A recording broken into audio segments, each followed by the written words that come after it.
여러분 왔습니다. 신바람 쌤이 왔습니다. 오늘 저와 여러분이 할 거는 이제 13강 조선 후기 경제활동가 상인들의 활동 한번 알아보는 건데요. 자, 이 부분 같은 경우도 최근 트렌드상으로는 거의 출제율이 거의 또 100%입니다. 어떻게든 한 문제가 출제되는 편이고요. 물론 나오는 거는 제가 또 찍어 드리겠습니다. 일단 기본적으로 어떠한 변화가 있었고, 그 다음에 각 상업별 어떠한 상황이 있었는지 문제는 이제 제가 보면서 짚어드리겠습니다. 이제 본격적으로 들어가 보겠습니다. 그러면 조선 전기도 아니고 중기도 아니고 후기입니다. 후기 때 어떻게 그런 큰 영향이 있었길래 요것만 이렇게 챕터를 따로 뽑았냐. 자, 한번 보겠습니다. 일단 양반 지주의 경영은 일반화되는 거. 이거 기억나시나요? 왜 지주줬는지. 바로 과전법, 직전법, 관수 강급제, 노봉제, 이걸 쭉쭉쭉쭉 단계를 거치면서 양반들은 내 땅을 가져야 되겠구나. 그래야지 국가의 영향을 안 받겠구나. 그러면서 땅을 막 가진다 그랬잖아요. 그러면서 이제 이러한 지주전원제가 일반화되고, 그 다음에 쭉쭉쭉 가게 됩니다. 경제환경 변화. 최종적으로는 이제 경제환경, 이거는 좀 이따 보겠고, 이거는 이제 풀어 쓴 거고요. 자, 일단 여기서도 보겠습니다. 어쨌든 조선 후기 경제를 알기 위해서는 진짜 중요한 단어가 하나 있습니다. 바로 뭐다? 이양법입니다. 모내기법. 이거 하나 때문에 지금 지각병동이 일어나게 되는 겁니다. 아주 난리가 나게 되는 건데, 도대체 이게 뭐길래 여러분들 농사를 지어보셨습니까? 저도 안 지어봤지만요. TV를 많이 보시죠. 보시게 되면 농사 짓는 게 보통 일이 아닙니다. 자, 농사 짓는 게 보통이 아닌데, 그러면 이양법과 뭐가 다르냐? 기존의 거랑. 자, 기존에는 흔히 농사 지을 때 뭘 썼냐면요. 바로 직파법이 있었습니다. 그러다가 드디어 뭐로? 요러고 이양법으로 이제 확대되는 건데, 물론 이 이양법은 고려 말 때부터 들어왔습니다. 고려 말 때부터 들어왔는데 뭐가 차이가 나냐면, 농사를 지을 때 쉽게 말하면 직파법은 그겁니다. 땅이 있으면 그 땅에 직접 씨 뿌리는 겁니다. 알아서 나라 휙휙휙 뿌리는 거예요. 그러면 어떻게? 지가 알아서 슉슉슉슉 자라나겠죠. 물론 그렇게 자라면 얼마나 좋겠습니까? 힘이 듭니다. 자, 여러분도 혹시 잡초 뽑아봤습니까? 잡초는 제가 한번 뽑아본 적이 있습니다.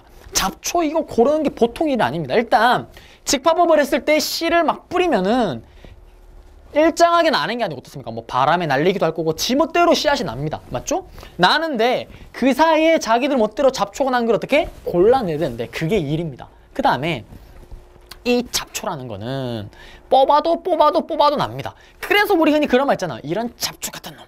욕이잖아요. 맞죠? 찔긴 놈이라는 의미잖아요. 찔기죠. 그래서 그러면 선생님 이 양법은 뭐가 다른데요? 이 양법은 어떻게 하는 거냐면, 자, 쉽게 말하면 이게 농경지면 직파법은 씨앗을 막 뿌리는 겁니다. 근데 이 양법은 뭐냐면 요만한 공간에다가 어느 정도 벼를 키우는 겁니다. 여러분들 어린애기들 다 아픈 애들은 어떻게 인큐베이터에서 키우잖아요. 어느 정도 양養분을 주고. 그처럼 따로 모판에다가 벼가 조금 자랄 정도로 키우는 겁니다. 따로 모판에다가. 그러면 키우는 동안 이 남아있는 이 농경지는 어떻게 될까요? 이 남아있는 농경지 빈 땅이잖아요. 맞죠? 이때 보리를 심는 겁니다. 이때 보리를. 이걸 키우는 동안보다 보리를 심는 거죠. 그러면은 1년에 어떻게 됩니까? 벼농사도 짓고 보리까지 같이 듣는 겁니다. 그래서 이거를 이모작이라 그러죠.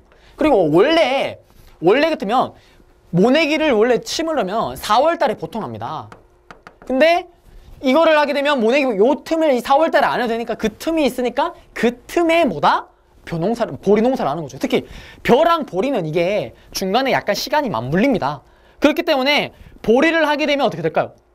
보리를 하게 되면 벼농사를 늦게 시작하는 거죠. 근데 제때 안 심으면은 이 벼농사는 쉽게 말하면 생산량이 차이가 확 납니다. 그러면 지주 입장에서는 당연히 보리 농사하지 말라 그러겠죠.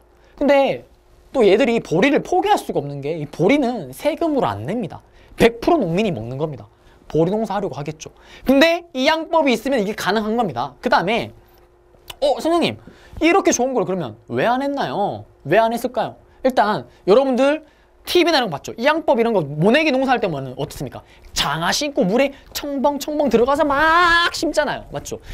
그러면 보십시오. 직파법은 그냥 뿌리는 걸 그랬죠. 근데 이 양법은 좀 키웁니다. 키운 다음에 심어야 되잖아요. 그러면 맞죠? 그러면 그냥 땅에다 심으면 이게 심일까요? 심어질까요? 택도 없죠.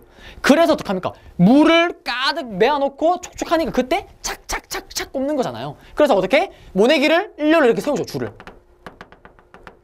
자, 그러면 한번 보십시오. 쉽습니다. 따로 키웠다가 한 번에 촉촉촉촉 심으면 되는 겁니다. 그러면 잡초가 어떨까요? 일렬을 쭉 쌓기 때문에 삐져나온 건 다 뭡니까? 무조건 잡초죠. 또 그것만 싹싹싹 뽑는 겁니다. 이러면서 어떻게 하냐면 원래 이 평을, 요 땅을 농사 지을 때 5명이 필요했다면 이제는 뭐다? 1명만 있으면은 이 땅을 다 경작을 할 수가 있는 겁니다. 그러면 여기서 또 문제가 생기죠. 그러면 이 4명이 어떻게 되죠? 필요가 없습니다. 맞잖아요. 쉽게 말하면 실업자가 되는 겁니다. 그러면 요 실업자는 이제 어디로 가겠습니까? 굶어 죽을까요? 딴 데 일하러 가겠죠. 요 4명 조금 이따 등장합니다. 기억을 해두시고요. 자, 그러면 이 좋은 모내기법을 왜 안 했을까요? 기본적으로 이 모내기법은 요 심을 때, 물을 흥건히 해서 심을 때 물이 중요합니다. 이때 만약에 가뭄이 들면 어떻게 될까요? 폭망입니다. 폭망. 그냥 망합니다. 한 푼도 못. 그러면 보십시오. 양반 입장에서는 세금을 받아야 되는데, 맞죠? 세금이 아니죠. 자기 땅을 빌려준 대가로 임대료를 받아야 되는데, 이 양법 생산량은 많아지만 실패해버리면 한 푼도 못 건지는 겁니다. 직파법을 하면은 많이는 못 건져도 안정적으로 수입이 나는 거고. 그러면은 모험보다는 어차피 안정을 받는 게 나으니까 양반들은 이걸 더 선호하는 거, 자기 땅 가진 사람들은. 근데 농민들 입장에서는 이걸 더 좋아하겠죠. 왜? 보리 농사도 할 수 있고, 그 다음에 되기만 되면은 생산량도 늘어나고, 그 다음에 편하잖아요, 일단. 그래서 서서히, 그래서 나오는 게 뭐다? 이거를 안정적으로 하기 위해서 뭐가 필요합니까, 결국? 뭐라고? 물이 필요하잖아요. 그러니까 저수지가 엄청나게 만들어지는 겁니다. 수리시설을 개관하게 되고. 자, 그러면서 결국 이렇게 예를 들어서 100평이 있으면 100평을 원래 5명이 농사를 지었는데 이제 1명만 있으면 됩니다. 그러면서 어떻게 한 명이, 그 한 명 중에 한 명이 이제 광작, 넓을 광, 한 명이 이제 더 넓게 경작을 하기 시작하는 거죠. 그러면서 이 농민들 안에서도 분화가 되기 시작합니다. 분화가 되기 시작합니다. 그건 좀 이따 다시 설명해 드릴게요. 자, 그러면서 어쨌든 모내기법이 요게 보급되면서 노동력이 급격하게 줄잖아. 4분의 1만 필요하잖아, 옛날보다. 그러니까 이제 한 농가당 경작할 수 있는 범위가 어떻게 될까요? 커지겠죠. 맞죠? 당연한 거죠. 그 다음에 광작의 실수로 이제 일부, 다는 아닙니다. 돈 버는 농민들이 생깁니다, 이제. 왜 그럴까요? 옛날보다 생산량이 늘어나니까 남는 게 있지 않을 겁니까? 남는 게 이제. 옛날에는 뭐죠? 내가 농사 져서 우리 가족 먹고 나면 남는 게 없습니다. 남는 게 없어요. 근데 이제 뭐다? 먹고도 남는 겁니다. 그 남는 걸 어디다 갖다 팔까요, 이제? 당연히 시장에 갖다 팔겠죠. 내만 팝니까? 남는 사람 다 갖다 파는 겁니다. 그러면 시장이 어떻게 될까요? 활성화 되겠죠. 시장이 활성화, 그게 이제 뒤에 나오는 겁니다. 이 양법으로 인해서 시작되는 거죠. 자, 그러면서 이제 모내기 보급으로 인해서 이렇게 농가당 경작지가 늘어나고요. 그 다음에 분홍. 그러면서 여기 쫓겨난 4명. 쉽게 말하면 거지가 되는 거죠. 맞죠? 이 4명의 행방을 찾을 겁니다. 조금 있다가. 그 다음에 이제 일반 농민, 똑같은 얘기입니다. 계속 반복되는 거죠. 농민 계층 이렇게 분화되는 거다. 이게 바로 뭐다? 이 양법이죠. 결국 이 양법의 핵심은 뭐다? 농경지 경작을 할 때 노동력이 절감되고 생산량 폭발적으로 늘어납니다. 왜? 쉽게 말하면 왜 생산량이 많이 늘어나면 보십시오. 직파법은 그냥 휙 뿌리고 그냥 가만히 이렇게 보고 있는 겁니다. 알아서 잘 자라겠지. 그럼 어떨까요? 영양이 오면 받겠죠. 근데 이건 뭡니까? 정확하게 어릴 때 어느 정도 키우니까 생존율이 높습니다. 왜? 어느 정도 큰 상태에서 심는 거잖아요. 얘는 아예 씨앗부터 던지는 거고, 또 지나가다가 벌레들이 먹을 수도 있는 거고, 맞죠? 그 다음에 새들이 먹을 수도 있는 거고, 이거는 안전하게 키워서 심는 거니까 이게 생산량이 훨 많아지는 겁니다. 그 다음에 이제 이걸 통해서 농민 계층이 분화되고, 먹고 남는 건 어떻게? 시장에 갖다 파니까 시장이 발달하게 되고, 그 말은 즉 뭐다? 상업이 발달하게 된다. 여기까지 잡아두시면 되겠습니다. 요게 핵심입니다. 자, 그 다음 이제 들어가겠습니다. 자, 그 다음 상품 작물을 재배하기 시작하는 겁니다. 자, 한번 볼게요. 가기 전에 지대부터 보겠습니다. 지대는 뭐냐면 땅을 빌린 대가입니다. 즉 농민들이, 양반들이 가진 땅에다가 땅을 빌리서 그 땅에서 나는 거를 어떻게? 나는 생산물을 갖다 바치는 거죠. 땅 빌린 대가로. 그래서 조선 전기에는 원래 이 타조법이에요. 타조법. 타조법이 뭐냐면 칠타입니다. 칠타. 두드려 패는 겁니다. 어떻게? 반땅입니다. 반띵, 반띵. 흔히 그러죠. 속으로 반띵. 즉 예를 들어 선생님이 여기서 100가마를 생산했습니다. 그러면은 반이나 반. 땅을 빌린 대가로 반을 주는 거야. 누구한테? 내 주인에게. 그래서 1대1이죠. 1대1. 반을 주는 겁니다. 즉 내가 생산을 많이 하면, 예를 들어서 200가마 하면은 어떻게 되는 거죠? 양반한테 100가마. 내가 100가마를 생산하면은 양반한테 50가마를 주는 거죠. 즉, 땅을 가진 땅 주인도 내가 열심히 농사를 지어서 많이 얻으면 많이 얻을수록 자기도 많이 가져가는 거잖아요. 그러면은 양반이 어떻게 할까요? 엄청 간섭하겠죠. 땅 주인이 맨날 돌아다닙니다. 너 농사 안 하냐? 너 노냐? 빨리 해! 왜? 얘가 잘해서 농사를 많이 지어야지 내가 많이 가져가니까. 그래서 둘의 관계가 어떨까요? 신분적으로 묶이는 겁니다, 이게. 그래서 TV 들어오면 맨날 이렇게 담배 볶으면서 농사짓는데 누워서 이렇게 보고 있잖아요. 잘하나 못하나. 그게 이겁니다. 왜? 얘가 많이 하면 많을수록 비율대로 가져가니까 1대1로 가져가는 거니까. 그런데 조선 후기로 가게 되면 이게 바뀝니다. 바로 도주법으로 바뀌게 됩니다. 이 도는 뭐냐면 이 앞에 도는 도박할 때 그 도입니다. 도박을 하는 겁니다. 정액. 여러분들 게임만 가시게 되면 들어봤어요. 정액제. 돈을 내놓고 그 안에서 내 맘대로 하잖아요. 근데 이게 뭐냐면 이제 일정 액수를 소장료로 지불하는 겁니다. 이게 뭐냐면 옛날에는 제가 100가마를 생산하면 이거 반이면 50가마. 200가마를 생산하면은 제가 양반에게 반 줘서 100가마 줘. 근데 이제 제가 얘기를 하는 겁니다. 양반한테 협상을 하는, 딜을 하는 거죠. 양반님, 그러면 이번에 농사 잘 되든 못 되든 제가 무조건 얼마? 100가마를 갖다 바치겠습니다. 그러니까 그렇게 아세요. 그러면 양반 입장에서는 100가마? 제일 잘 됐을 때 맨날 100가마 줬는데 100가마? 알았어, 그렇게 해. 그렇게 해버리는 겁니다. 그러면 도박이죠. 어떻게 보면 미리 얼마를 낼지, 다음에 결과가 월급이 어떻게 나올지 모르지만 미리 농사 짓기 전에 이미 계약을 하는 겁니다. 내 이거 내겠다. 자, 그러니까 어떻게 할까요? 양반이 이제 간섭을 할까 안 할까요? 할 필요가 없겠죠. 왜? 농사가 망하든지 잘 되든지 일단 액수가 정해져 있잖아요. 이미. 맞죠? 정해져 있습니다. 그러면서 둘이 관계 어떻게 될까요? 이제 경제적으로 묶이는 겁니다. 선생님, 근데 왜 이렇게 도박을 하면 큰일 나는 거 아닌가요? 농사 망하면 어떻게 돼요? 농민들도 자신이 있는 겁니다. 왜? 앞에 있었죠. 이 양법. 이 양법 때문에 원래 있던 것보다 생산량이 2배, 3배, 4배 이상 늘어납니다. 그러니까 옛날만큼 해서 그걸 떼줘도 남는 거죠, 자기는. 그러니까 자신이 있는 거죠. 그리고 양반 입장에서도 뭐다? 뭐 주는 것만큼 원래는 받은 것만 받으니까 신경 안 쓰는 겁니다. 맞죠? 그러면서 이 도저법으로 이제 바뀌게 된다. 이게 중요한 핵심 되겠습니다. 그래서 도저법이 나오면은 뭐다? 조선 후기다. 그래서 오답으로 나오게 되면 어떻게 될까요? 조선 후기 생활상으로 틀린 것을 찾았을 때 타조법이 나오면 틀린 게 되겠죠. 그래서 이걸 비교하셔야 되겠습니다. 그 다음 이제 다음으로 한번 들어가 보겠습니다. 민영 수공업 발달인데 이거는 다시 앞에서 뒤에 걸 했다가 다시 설명하겠습니다. 자, 사상부터 먼저 보겠습니다. 제 책에는 이렇게 안 돼 있지만 책 순서를 하면 일단 여기서부터 가겠습니다. 자, 앞에서 농사가 너무너무 잘 됩니다. 맞죠? 농사가 너무너무 잘 되는데 그러면 어떻게 될까요? 먹고 옛날에는 온 가족이 먹고 나면은 끝입니다. 남는 게 없습니다. 근데 이제 온 가족이 먹고도 남습니다. 남는 거 집에 놔둘 필요가 있나요? 없죠. 어디? 시장에 갖다 팔겠죠. 시장에 갖다 팔다 보니까 어떻게 자연스럽게 상업이 발달하게 되고 그 상업이 발달하면서 뭐가 등장할까요? 상인들이 등장하겠죠. 그러면서 그 상인들 중에서 또 누가? 대상인들, 상인들 중에 성공한 상인들이 등장하겠죠. 플러스 또 이 상품화폐 경제가 또 발달하게 된 계기가 뭐가 있었나요? 우리 앞에 강의에서 배웠었죠. 대동법을 실시하면서 특산물 대신에 뭘 받았다? 대신 특산물 가격에 해당되는 쌀이나 돈을 받았었죠. 그거를 받아서 필요한 물건을 샀던 사람이 누구다? 국가의 공인을 받았던 이 공인. 이 공인들이 돈을 주고 물건을, 상품을 사기 시작하니까 자연스럽게 상품화폐 경제가 발달했다. 맞죠? 이 공인이 바로 여기 있잖아요. 맞죠?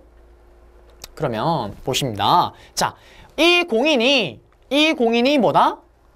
물건을 사잖아요. 사는데 처음에는 시장에서 들려서 삽니다.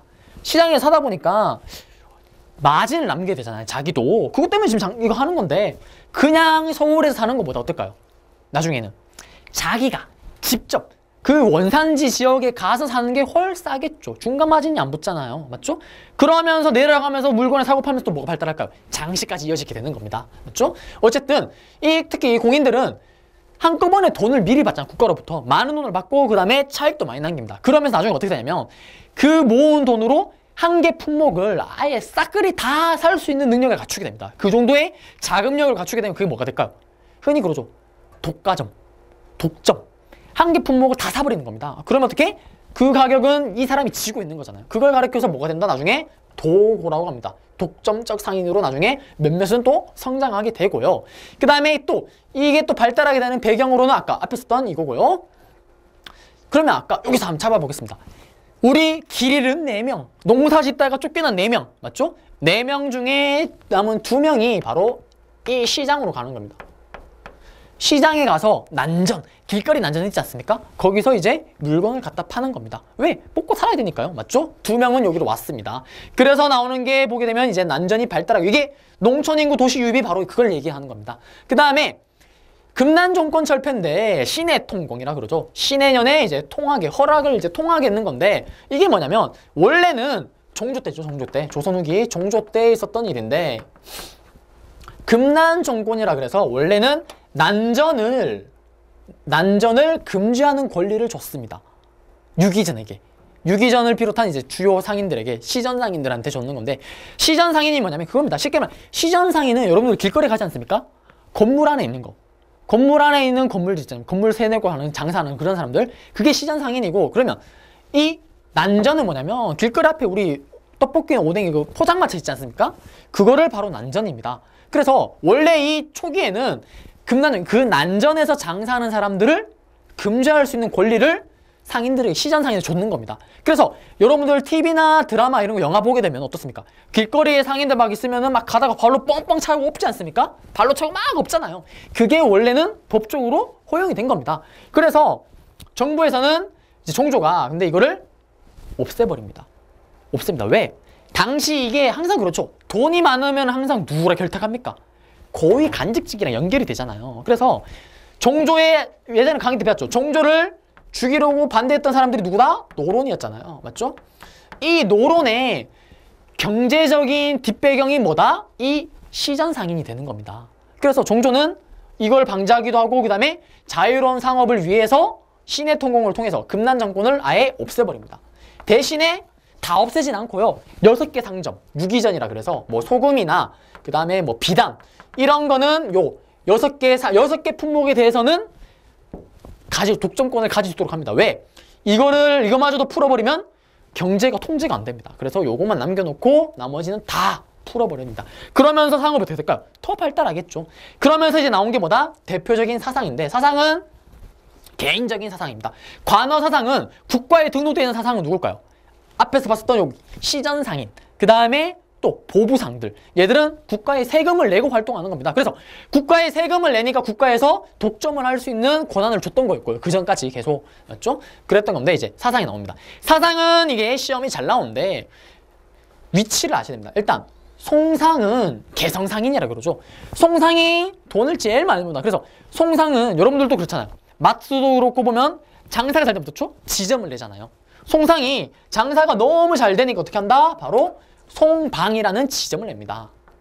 그렇죠? 그 다음에 중개무역을 통해서 떼돈을 버는데요. 이거는 뭐냐면 좀 이따 지도로 보면 알겠지만 송상이 위치가 아주 죽여주는 데 있습니다. 이 만상가 그 다음에 내상 사이에 끼어 있습니다. 그래서 만상이 좀 이따 지도 보면 중국에서 물건을 가져옵니다. 가져와서 송상이 받아서 이거를 전국으로 지점으로 뿌립니다. 그 다음에 또 반대로 일본에서 이 내상 동네 내상이라고 그러죠. 이 부산 쪽에는 부산에 있는 이 내상이 일본 물건을 가져옵니다. 그럼 어떻게? 그거를 받아서 어떻게? 또 송상이 가져와서 위로 또 뿌리겠죠. 그러면서 중간에서 차액을 남기는 겁니다. 쉽게 돈 벌죠. 그 다음에 물론 자기도 무역을 합니다. 그래서 나오는 거고 그 다음에 평양의 유산 같은 경우는 따로 모르셔도 됩니다. 그냥 유산 같은 경우는 평양이구나. 이 정도만 아시면 되겠고요. 그 다음에 경강상인 같은 경우는 강을 중심으로 쉽게 말하면 배 타고 움직이는 겁니다. 쉽게 말하면 택배업, 운송업 중심으로 하는 거죠. 그래서 한강을 근거지로 해서 이제 운송업에 종사합니다. 특히 배 장사가 이게 많이 남습니다. 자, 왜 그러냐면 여러분들 당시 지금 또 아무리 KTX가 빠르더라도 선생님의 고향인 대구까지 거의 한 2시간이 걸립니다. 옛날에는 얼마나 걸릴까요? 대구에서 서울까지 간 옛날에는 조선시대는 한 달, 몇 달 걸립니다. 몇 달. 그래서 과거 시험 치러 간다 그러면은 몇 달 전부터 준비해서 올라가는 겁니다. 그만큼 험하죠. 그러면 물건 옮길 때 배로 타고 옮기는 게 편할까요? 그 다음에 아니면은 말 수레 질질질질 끄고서 이 산 저거 산 넘어서 가는 게 빠를까요? 당연히 배가 빠르겠죠. 술에는 또 실을 수 있는 게 한계가 돼 있잖아요. 근데 배는 뭐다? 거의 많이 실을 수 있죠. 규모가 다르잖아요.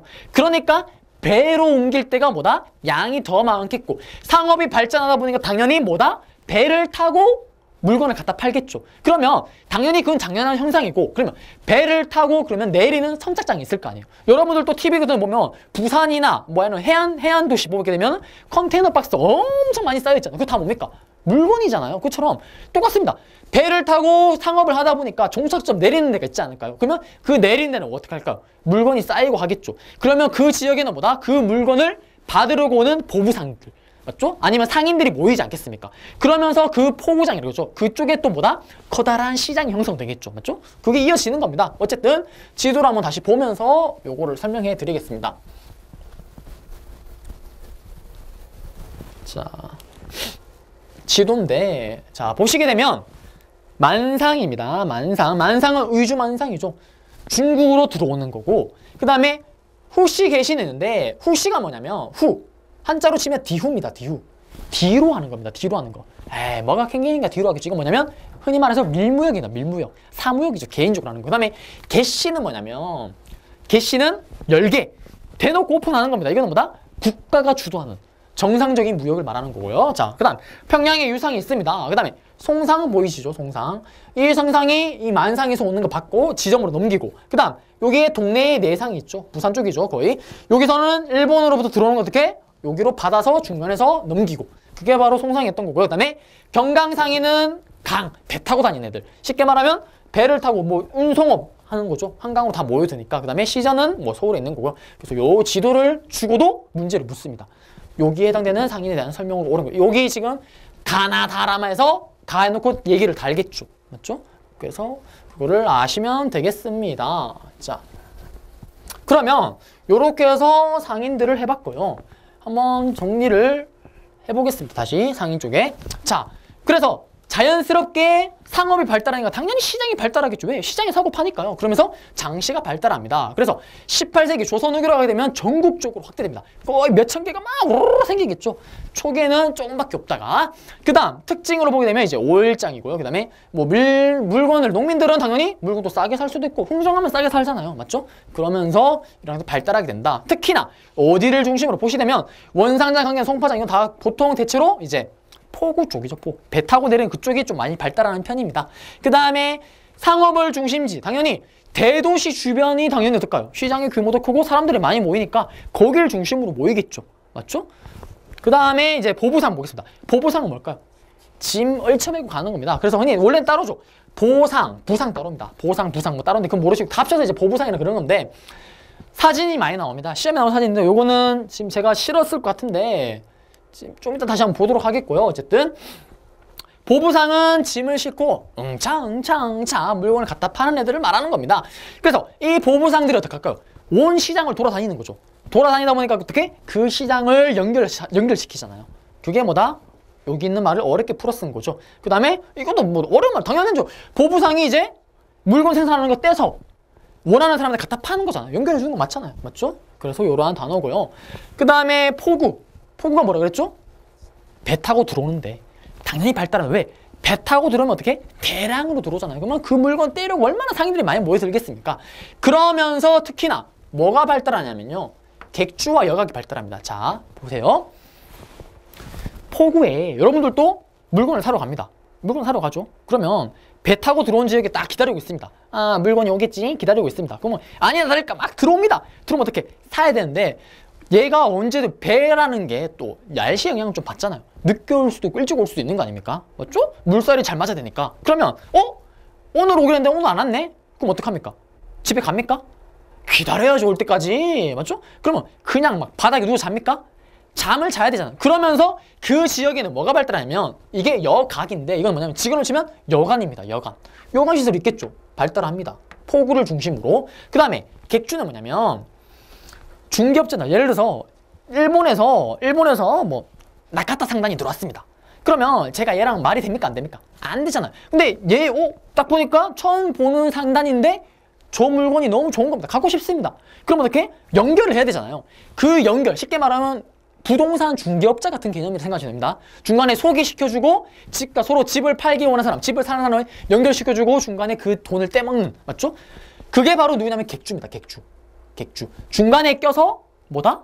바로 소개를 시켜주고 여기 상인 아주 신용 있다고, 괜찮다고, 이거 한번 써보라고, 이 누구 괜찮다고 연결시켜주면서 자기는 중간 돈을 먹는, 그게 뭐다? 객주입니다. 당연히 성행하겠죠. 어디? 특히 이 포구를 중심으로. 그러면서 또 여강은 또 뭘 하냐면 숙박도 하는데 또 뭘 하냐면, 자, 항상 포구에 올 때마다 그러면 예를 들어서 조금 물건 사지 않을 거 아닙니까? 대상당 같은 경우는 한꺼번에 대량으로 구매를 할 텐데, 그러면 구매할 때마다 어떻게 할까요?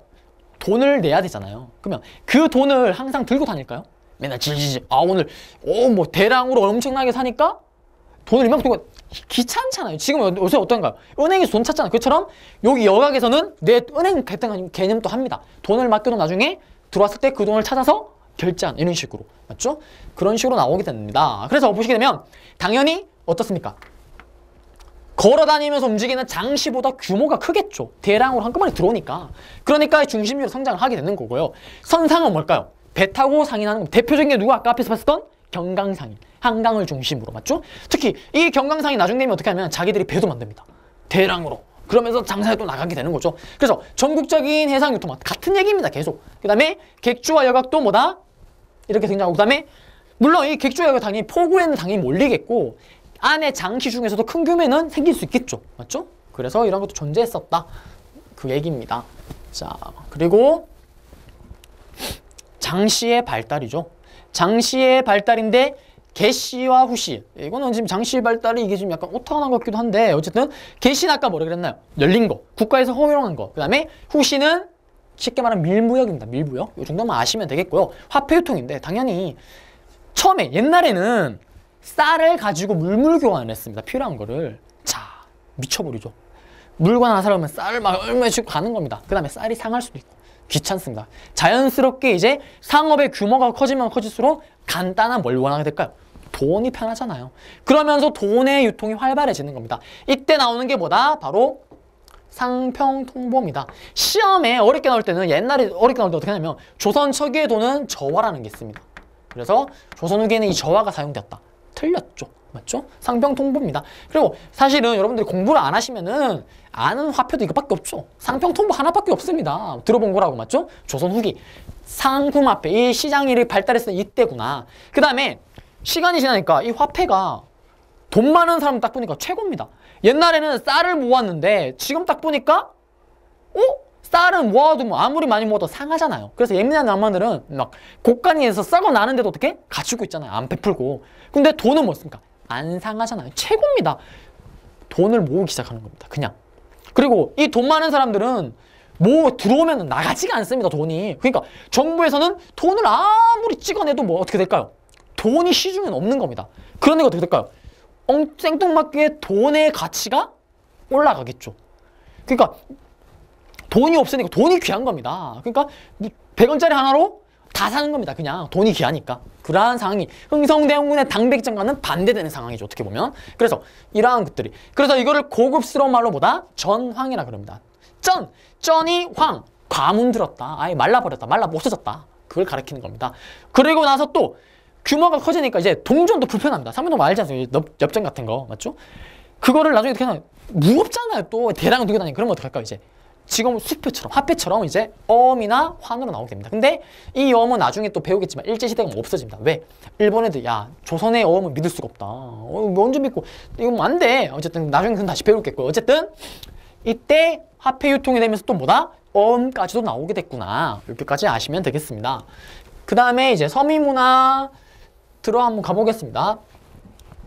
서민문화인데 이거는 뭐냐면, 자, 조선 후기에는 이제 농민들도 돈을 버는 사람이 생기니까 문화생활을 하고 싶은 겁니다. 그 다음에 시장을 가게 되면 어떤 거 하냐면 판소리, 탄놀이 이런 걸 하게 됩니다. 선생님 이거 뭔가요? 왜 시장에서 해요? 자, 여러분들 시장에 상인들이 이제 새로운 시장에서 자기 물건 사라고 홍보를 하잖아요. 여러분들 새로 가고픈 어떻습니까?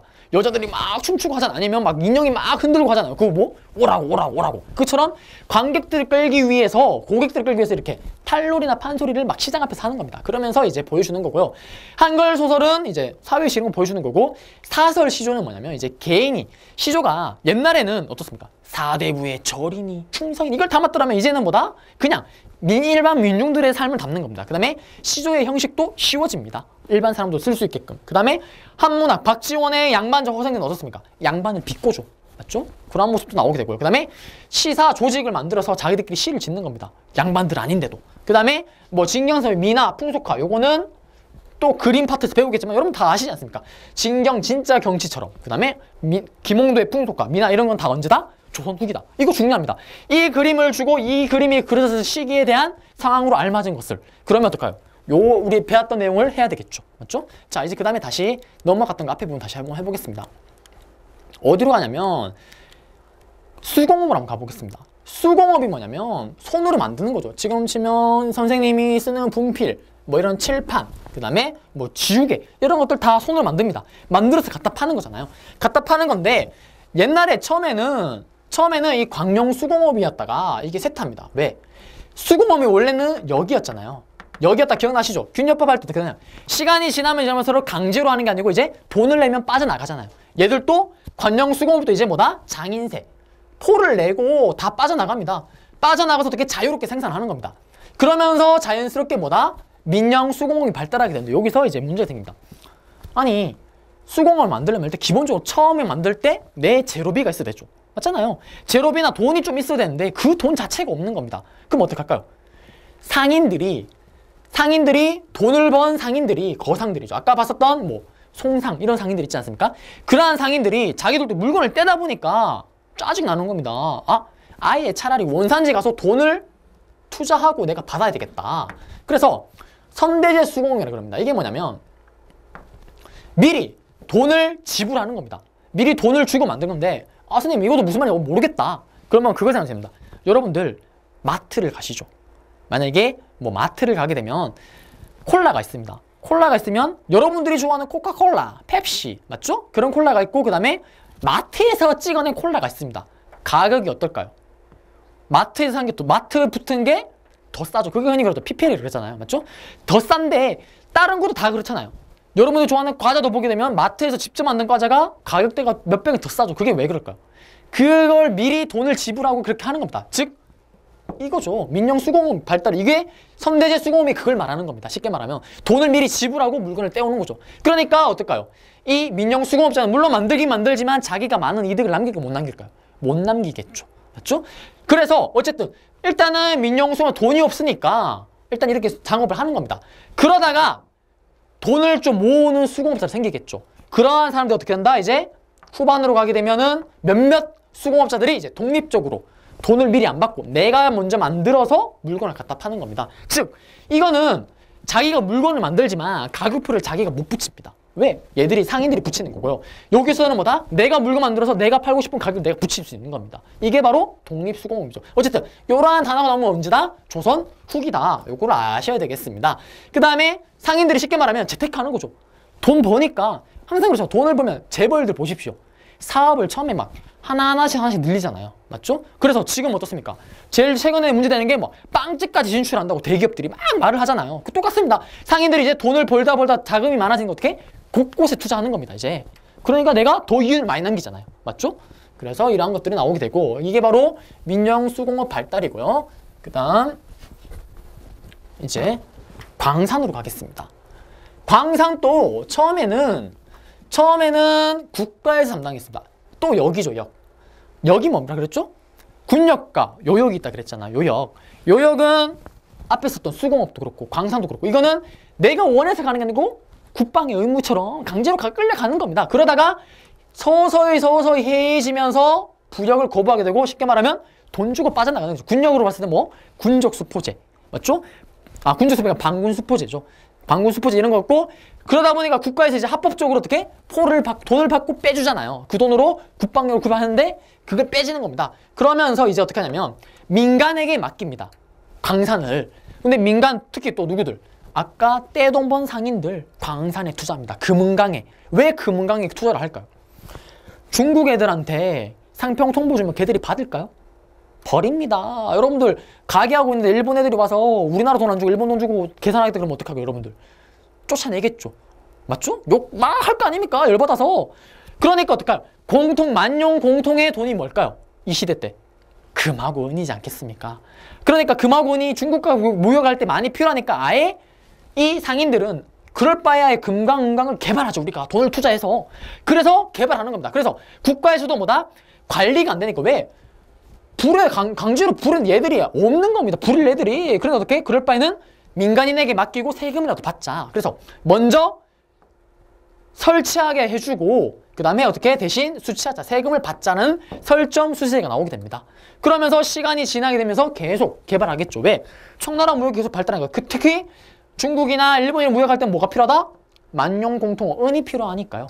금보다는 은. 왜? 금은 지금도 귀하잖아요. 이때는 더 귀합니다. 그러니까 그나마 만만한 은을 통해서 썼고요. 시간이 지나면서 어떻게 되냐면 상인들이 이제 돈을 투자했는데 근데 상인들은 여기 금강에 광산에 대해서 잘 알까요? 모를까요? 잘 모르죠. 여기가 금강이지 은강이 봐도 모릅니다. 맞죠? 일반 사람들 산 이게 보면 뭐 산 뭔지 모르죠. 맞죠? 그래서 잘 아는 사람이라고 그래서 광산 경영자, 다른 말로 떡대라고 하죠. 덩치 좋은 애, 딱 버려진 떡대한테 이걸 맡기는 겁니다. 쉽게 말하면 지금으로 치면 CEO죠. CEO. 돈을 주고 고용하는 CEO죠. 그러면 이 덕대가 딱 봅니다. 아, 강산 잘하는 애를 시키는 겁니다. 아, 여기 금강이 난다, 은강이 난다. 그럼 어떻게? 바로 그걸 광산하는데 돈이 필요하잖아요. 뭐든지. 그러면 그 돈을 누가 된다? 사상. 이 돈을 많이 번 상인들이 돈을 대는 겁니다. 그러면 돈을 대다 보니까 뭐가 필요할까? 이 물주라 그러죠, 흔히. 그래서 우리 그러잖아요. 친구들 보고 돈 많은 사람 물주라고. 그게 이때부터 나온 겁니다. 맞죠? 물주에 돈을 받아서 이 떡대가 이제 운영을 하는데 얘는 운영만 하는 거고 그러면 실제로 일은 누가 하나요? 노동자를 해야 되겠죠. 기억나시나요? 우리 농경계 쫓겨난 4명 있었잖아요. 2명 어디 갔죠? 난전에서 시장에서 장사합니다. 맞죠? 남은 2명 어디로 갈까요? 여기로 가는 겁니다. 남은 2명이 드디어 등장 또 나왔습니다. 드디어. 여기에서 어떻게 한다? 광산에서 일을 하는 거죠. 그게 바로 채굴, 재련 노동자였겠죠, 얘들이. 맞죠? 그래서 채굴업자, 쉽게 말하면 3단계입니다. 여기 광산이다 찾는 애 하나, 맞죠? 관리하는 애 하나, 그 다음에 그걸 캐는 애 하나, 맞죠? 그 다음에 그걸 계속 뭐 그냥 끝냅니까? 녹이고 캐서 금은을 뽑아야 되잖아요. 그래서 서로 일이 어떻습니까? 분업이 돼 있죠. 그래서 그거를 고급스러운 말로 분업을 토대를 둔 협업체제라고 합니다. 엄청 말 풀었었잖아, 어렵게. 맞죠? 그래서 그런 의미다. 그 다음에 금강도 개발되고요. 그러다 보니까 이제 나중에 어떻게 될까요? 여러분들 많이 보잖아요. 세금 안 내는 사람, 돈 많이 버는 사람, 돈 많은 사람이 세금 더 안 냅니다. 왜? 아깝거든요. 돈을 많이 버니까 세금도 엄청 나잖아요. 그래서 이 세금 내기가 싫은 겁니다. 그래서 어떻게 한다? 잠체가 생각. 이건 뭐냐면 몰래 채굴하는 겁니다. 몰래 모르게, 국가 모르게 세금 안 내려고. 맞죠? 그런 것들이 나오게 된다. 이게 바로 뭐다? 조선 후기 경제 되겠습니다. 그래서 지금 여기 핵심은 뭐냐면 조선 후기 생활상을 아셔야 됩니다. 생활상을 아시는 거. 그래서 뭐 강산, 수공업, 그 다음에 이 양법을 일어나는 그 농촌사회의 변화, 그거에 대해서 한 문제 나오거나 아니면은 사상만 가지고 따로 문제를 냅니다. 보통 나오는 게. 그 다음에 마지막에 있었던 그 새로운 문화 경향, 요거를 갖고 내거나. 그래서 요 3개 중에 하나로 낼 겁니다. 문제를. 자, 그래서 문제 보시게 되면 이거는 기출문제인데 가장 클래식하면서 잘 나오는 건데 딱 봐도 이거 여러분 다 아시죠? 김홍도에 풍속하지 않습니까? 그래서 요 그림을 주고 이 그림이 그려진 시기의 상황이죠. 그래서 쭉 문제 앞에 했던 내용 그 내용입니다. 떡대 나왔죠. 그 다음에 공무역인 개시와 사무역 나오죠. 맞죠? 그 다음에 지든 화폐 고리대 나왔던 이거 뭐라 그랬죠? 전황이라 그랬잖아요. 어려운 말로. 그러면 틀린 거는 답은 2번인데 이거는 사실 좀 어렵게 나왔을 때 문제입니다. 지금 이렇게 안 나오는데 이거 왜 틀렸냐면 시전이 처음 설치입니다. 시전은 옛날부터 있던 거 있잖아요. 이건 언제면 조선 생길 때부터 아니 시상이 이때 생긴 말이 됩니까? 조선 후기 때? 그럼 얘들 굶어 죽습니까? 맞죠? 이건 언제면 거의 한 14세기 때부터 이미 있었다. 그 다음 이제 다음 문제. 이것도 제가 만든 문제인데요. 이것도 김홍도의 그림이고 그 다음에 이거는 미나죠. 미나. 맞죠? 조선 후기 때 발달된 미나. 그래서 보게 되면 또 쭉 그 시기 때 모습이 나옵니다. 근데 답을 보게 되면은 답은 뭘까요? 4번이죠. 제가 한번 꼬아봤습니다. 치사기 문제를 내봤는데요. 금난 정권을 어떻게 했나요? 폐지를 했죠. 종조 때 시내 통공이라 그래서. 그러면서 난전을 금지할 수 있는 권리를 잃어버린다 그랬잖아요. 맞죠? 잃어버리니까 사상들, 이 시전 상인들이 얘를 억압을 할 수가 있다 없다? 못하잖아요. 맞죠? 물론 6개 항목은 남아있지만 나머지는 어떻게? 다 풀려버렸다. 그래서 답은 4번 되겠습니다. 자, 그 다음에 문제 또 한번 풀어보겠습니다. 얘들이 누굴까요? 도부상입니다. 아, 지금 보면은 막 TV 뭐 긴 열전 이런 데 나가야 되겠죠? 보면 엄청납니다. 이런 거 막 메고 다니는 겁니다. 얼마나 힘들까. 마진도 잘 안 남습니다. 아까 봤듯이 농경지에서 쫓겨난 사람들 막 이런 거 하고 하겠죠, 이제. 맞죠? 그러면서 하는 건데, 특히 쭉 보면 이 주역에 대한 설명인데 1번 보시면 운성, 고상. 이거 누굽니까?